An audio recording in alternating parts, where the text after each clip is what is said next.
അതേസമയം വോട്ടുകൊള്ള ബീഹാർ വോട്ടർ പട്ടിക പരിഷ്കരണ ക്രമക്കേട് ആരോപണങ്ങൾ ഉന്നയിച്ച് രാഹുൽ ഗാന്ധി നയിക്കുന്ന വോട്ടർ അധികാർ യാത്ര ബീഹാറിൽ പുരോഗമിക്കുകയാണ്. വിവിധ മണ്ഡലങ്ങളിലൂടെ കടന്നുപോകുന്ന യാത്രയ്ക്ക് വലിയ സ്വീകരണമാണ് ലഭിക്കുന്നത്.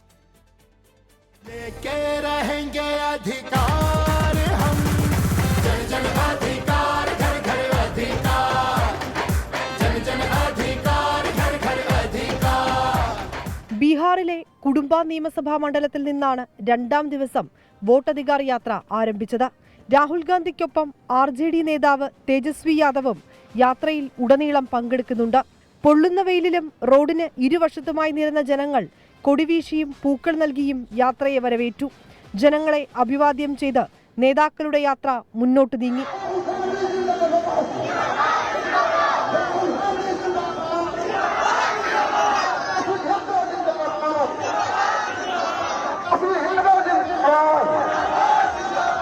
ബീഹാറിലെ ദേവ് സൂര്യ മന്ദിറിലും രാഹുൽ ഗാന്ധിയും തേജസ്വി യാദവും സന്ദർശിച്ചു. ഗയയിലെ പൊതുപരിപാടിയോടെ രണ്ടാം ദിവസത്തെ യാത്ര അവസാനിക്കും. 16 ദിവസം 60 മണ്ഡലങ്ങളിലൂടെയായിരിക്കും യാത്ര കടന്നു പോവുക. സെപ്റ്റംബർ 1 മഹാറാലിയോടെ അവസാനം. വോട്ട് കൊള്ളയും വോട്ടർ പട്ടിക പരിഷ്കരണവും ഉയർത്തി രാഹുൽ ഗാന്ധി നയിക്കുന്ന വോട്ടധികാർ യാത്ര ബീഹാറിൽ തുടരുകയാണ്.